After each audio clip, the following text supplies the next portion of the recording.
Assalamualaikum warahmatullahi wabarakatuh. Pada kesempatan kali ini Bapak ingin membahas materi hubungan antar sudut.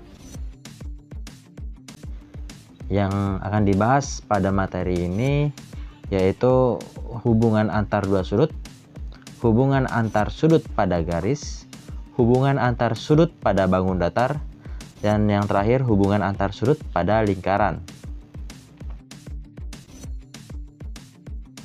Pada hubungan antar dua sudut, itu ada yang dinamakan berpenyiku atau yang disebut komplemen, berpelurus atau yang disebut dengan suplemen, dan ada yang disebut juga dengan berkonjugat, yaitu eksplemen. Untuk yang berpenyiku, dua sudut dikatakan saling berpenyiku jika jumlah kedua sudut tersebut adalah 90 derajat. Contoh, jika A ditambah 30 derajat itu sama dengan 90, maka A sama dengan 90 dikurang 30, sehingga A itu adalah 60. Jadi bisa dikatakan sudut yang berpenyiku dengan 30 derajat itu adalah 60 derajat. Untuk yang berpelurus, dua sudut dikatakan saling berpelurus jika jumlah kedua sudut tersebut adalah 180 derajat. Contoh, jika B ditambah A itu sama dengan 180 derajat, maka B itu sama dengan 180 derajat dikurang A. Misal A-nya itu sama seperti tadi 60 derajat. Maka B sama dengan 180 dikurang 60 derajat. Sehingga B adalah 120 derajat gitu.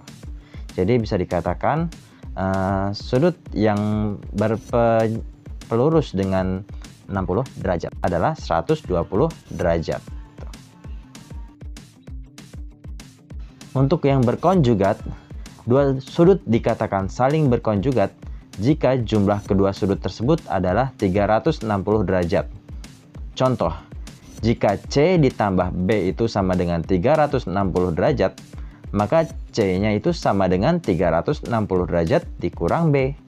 Misal sama seperti tadi, B-nya itu sama dengan 120 derajat, maka C-nya itu sama dengan 360 derajat dikurang 120 derajat, sehingga C-nya itu adalah 240 derajat. Dan jadi bisa dikatakan sudut yang berkonjugat dengan 120 derajat adalah 240 derajat gitu ya. Kita sudah lanjut ke hubungan antar sudut pada garis. Pada dua garis sejajar yang memotong satu garis, terdapat sudut yang saling sehadap, bertolak belakang, luar sepihak, dalam sepihak, luar berseberangan, dan dalam berseberangan. Untuk yang sehadap, itu A itu sehadap dengan E, yang B itu sehadap dengan F, C itu sehadap dengan G, dan D itu sehadap dengan H. Untuk yang bertolak belakang, A bertolak belakang dengan D, B bertolak belakang dengan C, E bertolak belakang dengan H, F bertolak belakang dengan G. Untuk yang luar sepihak, A sepihak dengan G, B sepihak dengan H. Yang dalam sepihak, C sepihak dengan E, D sepihak dengan F. Untuk yang luar berseberangan, A berseberangan dengan F, B berseberangan dengan G. Untuk yang dalam berseberangan, C berseberangan dengan F dan D berseberangan dengan G. Selanjutnya, hubungan antar sudut pada bangun datar. Yang akan kita bahas adalah jumlah besar sudut pada segitiga dan jumlah besar sudut pada segi empat. Untuk yang jumlah besar sudut pada segitiga, segitiga memiliki 3 sudut, yang jika dijumlahkan besar sudutnya adalah 180 derajat. Ya, sudut A ditambah B ditambah C, ini kalau dijumlahkan hasilnya 180 derajat.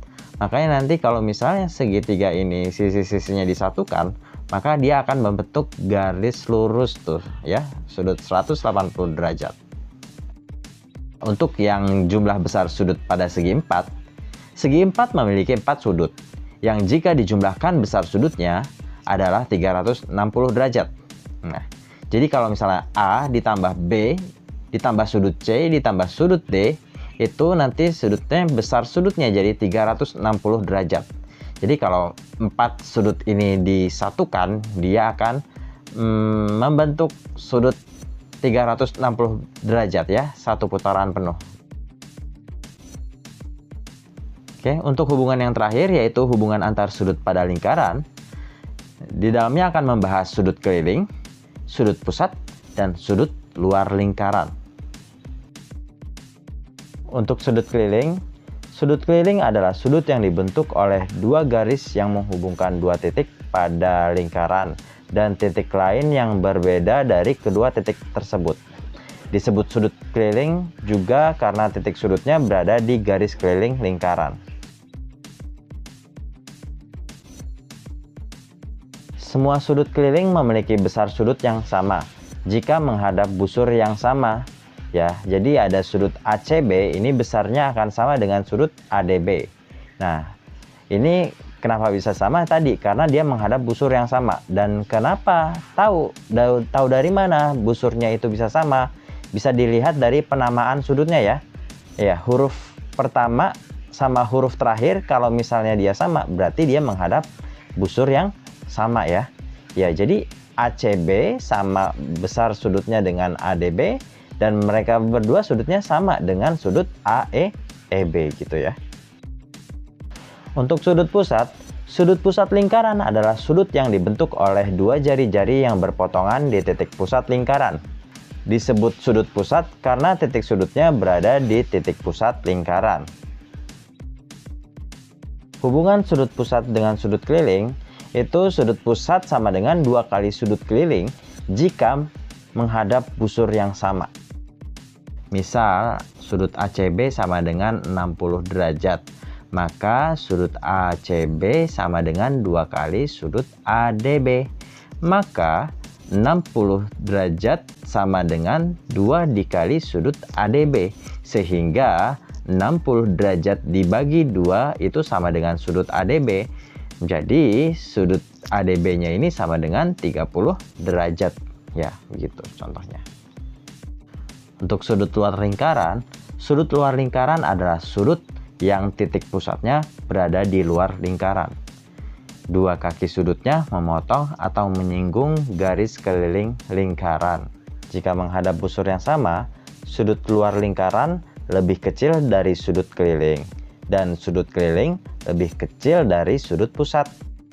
Itu saja pembahasan dari Bapak tentang hubungan antar sudut. Kurang lebihnya Bapak minta maaf. Assalamualaikum warahmatullahi wabarakatuh.